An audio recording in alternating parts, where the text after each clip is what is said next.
Welcome to Politicos media. Visakha నగరం గత కొన్ని రోజులుగా కాలుష్య కోరల్లో చిక్కుకొని విలవిల్లాడుతోంది. దాని ప్రభావం ఎంతలా ఉందంటే దేశంలోనే కాలుష్య ప్రభావిత నగరాల్లో విశాఖ నగరం 2వ స్థానానికి చేరుకుంది. అంటే ఎంతటి ఇంపాక్ట్ ఉందో మీరు చూడొచ్చు. సో విశాఖ నగరంలో దేశంలోనే ఢిల్లీని మనం అందరం అనుకుంటాం పొల్యూషన్ ఎక్కువైపోతుందని, దానికి ధీటుగా విశాఖలో కూడా అంతే పొల్యూషన్ వస్తుంది. నగరవాసులంతా కూడా స్వచ్ఛమైన గాలిని పీల్చుకునేందుకు తీవ్ర ఇబ్బందులు పడుతున్నారు. విశాఖలో 2 వీలర్స్ కానీ 4 వీలర్స్ కానీ ఈ వాహనాల నుంచి కూడా పెద్ద సంఖ్యలో ఈ కాలుష్యం అనేది బైక్ వెదజల్లుతున్న నేపథ్యంలో విశాఖ వాసులకు ఒకంత తీవ్ర ఆందోళనకు గురవుతున్నారు. అలాగే పరిశ్రమల నుంచి కూడా పెద్ద ఎత్తున ఈ పొల్యూషన్ అనేది రాత్రిపూటలో విడుదల చేయడంతో ఈ చలికాలంలో మంచు కురవడం, ఓ పక్క ఆకాశంలోంచి మంచుతో పాటు పరిశ్రమల నుంచి వచ్చే ఈ పొల్యూషన్ కారణంగా ఉక్కిరిబిక్కిరయ్యే పరిస్థితి ఉంది. ప్రస్తుతం గత నెల రోజులుగా విశాఖలో గాలి నాణ్యత సూచీలు AQI ఏం చెప్తుందంటే చాలా ఆందోళనకరంగా వాటి యొక్క సంఖ్య చూపిస్తుంది. చలికాలంలో కమ్ముకుంటున్న కాలుష్య మేఘాలు ఊపిరి సలపనివ్వకుండా చేస్తున్నాయి. ఉదాహరణ చూసుకుంటే గత వారం రోజుల్లో ఢిల్లీ మాదిరిగా AQI 326 దాటిపోయింది. పలు సందర్భాల్లో 329 కూడా నమోదయ్యే ఆందోళన కలిగిస్తుంది. ముఖ్యంగా రాత్రి సమయంలో కాలుష్యం ఎక్కువగా ఉన్నట్లు తెలుస్తుంది. అయితే సాధారణంగా ఎయిర్ క్వాలిటీ ఇండెక్స్ 51 నుంచి 100 వరకు ఉంటే సంతృప్తిగా, 101 నుంచి 200 అయితే మోడరేట్గా, అంతకు మించి 201 నుంచి 300 అయితే పూర్గా, 301 నుంచి 400 వరకు అయితే వెరీ పూర్, 401 నుంచి 500 అయితే తీవ్ర ఆందోళనకర పరిస్థితిగా పేర్కొంటూ ఉంటాం. అయితే విశాఖలో మాత్రం ప్రతి గంటకు గాలి నాణ్యత సూచి పెరుగుతోంది. సాయంత్రం 6 గంటల తర్వాత AQ 290 నుంచి అర్ధరాత్రి 320కి చేరుకుంటుంది. గాలి కాలుష్య రేణువులు క్యూబిక్ మీటర్కు 60 మైక్రోగ్రాములు మించితే ప్రమాదం. పార్టిక్యులేట్ మీటర్ 10 రేణువులు ప్రమాదకర స్థాయిలో 436కి చేరుకోవడం ఆందోళన కలిగిస్తుంది. సో ఇంతటి ఆందోళనకర పరిస్థితుల నేపథ్యంలో కేంద్ర పర్యావరణ సంస్థల సూచనల మేరకు విశాఖ జిల్లా కలెక్టర్ ఇప్పటికే రవాణా శాఖ అలాగే పలు శాఖలను సమన్వయం చేస్తూ ఒక కమిటీని కూడా వేశారు.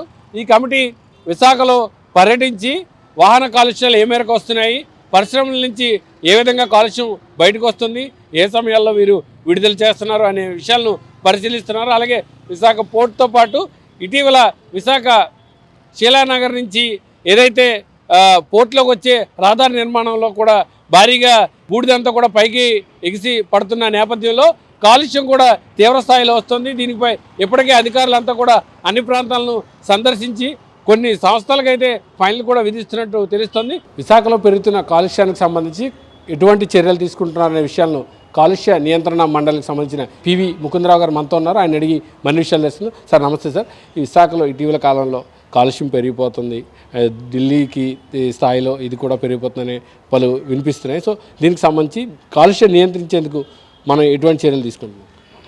అసలు కాలుష్య నియంత్రణ మండలి గత 12 సంవత్సరాలుగా పర్యావరణంలో ఎంత PM10, PM 2.5 మరియు SO2, NOx స్థాయిలు ఎంతవరకు ఉన్నాయని దాన్ని ఒక 8 మాన్యువల్ స్టేషన్స్ ద్వారా మళ్ళీ అలాగే ఒక కంటిన్యూస్ యామెంట్ ఎయిర్ క్వాలిటీ స్టేషన్ ద్వారా మెజర్ చేయడం జరుగుతుంది. గత కొన్ని రోజులుగా ఏంటంటే ఎయిర్ క్వాలిటీ ఇండెక్స్ అనేది మనకి 300 దాటడంతో అది పూర్ స్టేజ్కి వెళ్ళిందని చెప్పేసి కొంత మనం ఒక స్టేషన్ డేటా బేస్ చేసుకొని కొంత CPCB దాంట్లో రావడంతో మిగతా వారు కూడా స్పందించారు. దీని మీద ముఖ్యంగా మన స్టేట్ గవర్నమెంట్ నుంచి CM గారు కానీ లేదంటే వారి ఇన్స్ట్రక్షన్ ప్రకారం మా చైర్మన్ గారు మరి గౌరవనీయులైన కలెక్టర్ గారు దీని మీద ఒక టాస్క్ ఫోర్స్ నియమించడం జరిగింది. ఆ టాస్క్ ఫోర్స్లో ఒక 10 డిపార్ట్మెంట్లు నియమించడం జరిగింది. దాంతో pollution control board, GVMC and civil supplies, RTC and మిగతా డిపార్ట్మెంట్లు మనకి ఫ్యాక్టరీస్ డిపార్ట్మెంటు, GMDIC అండ్ అదేవిధంగా ట్రాన్స్పోర్ట్ డిపార్ట్మెంటు వీళ్ళందరికీ ఒక్కొక్కరిది వాళ్ళ యొక్క డిపార్ట్మెంట్లో వాళ్ళ విధులు చేయాలని చెప్పి ఇవ్వడం జరిగింది. దాని ప్రకారంగా అందరూ గత 1 వీక్గా ఇప్పుడు పొల్యూషన్ కంట్రోల్ బోర్డు అంటే ఇండస్ట్రీస్ మీద వాళ్ళకి యాక్చువల్గా ఇది ఉంటుంది, వాళ్ళ పరిధిలోకి వస్తారు. వెరాజ్ ట్రాన్స్పోర్ట్ డిపార్ట్మెంట్ వచ్చేసరికి మనకి ఓవర్లోడింగ్ వెహికల్ కానీ లేదంటే మనకి కవరింగ్ లేని వెహికల్స్ కానీ అంటే టార్పాలిన్ కవర్ లేని వెహికల్ కానీ లేదంటే PUC పొల్యూషన్ అండర్ సర్టిఫికేట్ లేని సర్టిఫికేట్ వీటి మీద కూడా వాళ్ళు ఆల్రెడీ వెరిఫై చేస్తూ దాని మీద కూడా ఆల్మోస్ట్ 10 లక్షల వరకు గత 3 రోజుల నుంచి ఫైన్స్ అవి ఇంపోజ్ చేయడం జరిగింది. దీంతోపాటు ఆంధ్రప్రదేశ్ కాలుష్య నియంత్రణ మండలి మెయిన్ రోల్ ఇండస్ట్రీస్ని మానిటరింగ్ చేయడం మెయిన్ రోల్ వాళ్ళది. దీంట్లో భాగంగా ఆంధ్రప్రదేశ్ కాలుష్య నియంత్రణ మండలి ఒక 6 టీములు వేసి ప్రతిరోజు ప్రతి ఇండస్ట్రీ నుంచి వెరిఫై చేయడం జరుగుతుంది. దాంట్లో ఉన్న నాన్ కంప్లైన్స్ను గుర్తించి ప్రస్తుతానికి ఒక 5 ఇండస్ట్రీస్కి నోటీసులు ప్లస్ ఎన్విరాన్మెంటల్ కాంపన్సేషన్ గురించి నోటీస్ ఇవ్వడం జరిగింది. దాని మీద వాళ్ళు రిప్లై ఇచ్చాక దాని మీద ఫర్దర్గా చర్యలు తీసుకోవడం జరుగుతుంది.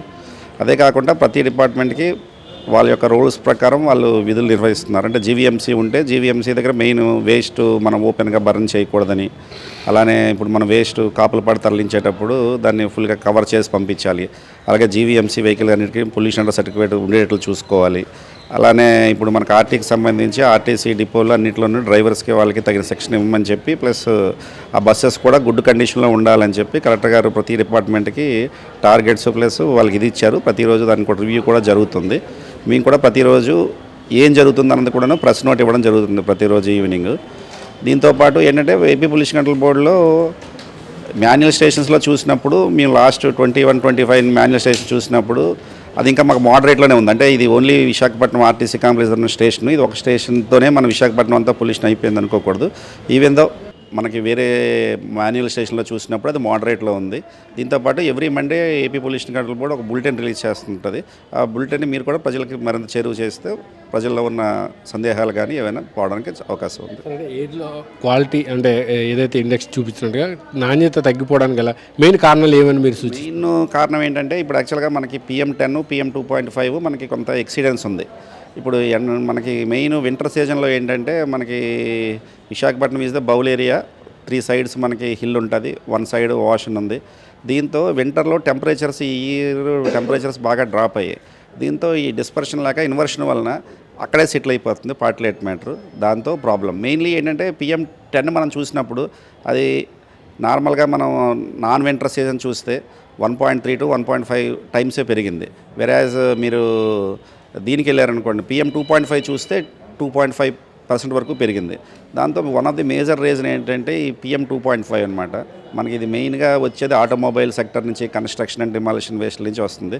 దానికోసమని జీవీఎంసీ వారు కూడాను వారి తరపు నుంచి వారు కృషి చేస్తున్నారు, అన్ని చర్యలు తీసుకుంటున్నారు.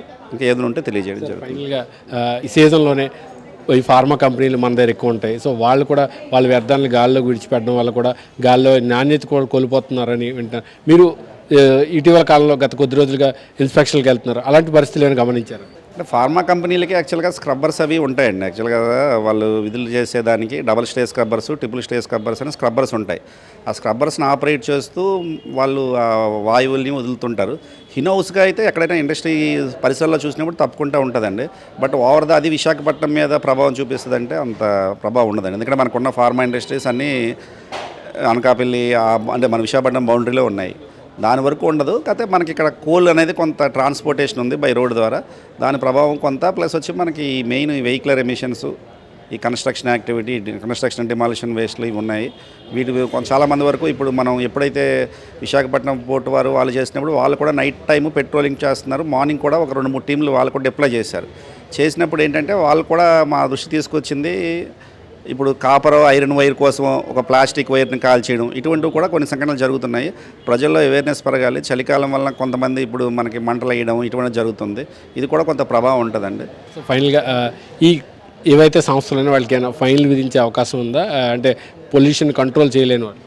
ఇది కంటిన్యూస్ ప్రాసెస్ అండి. ఫైన్లు విధించడం ప్రతిసారి జరుగుతూనే ఉంటుంది. ప్లస్ ఈసారి కూడాను వాళ్ళకి ఎందుకు కట్టరా అని చెప్పి నోటీసులు ఇవ్వడం జరిగింది. దాని మీద మరలా రివ్యూ చేసి చర్యలు తీసుకోబడతాయి.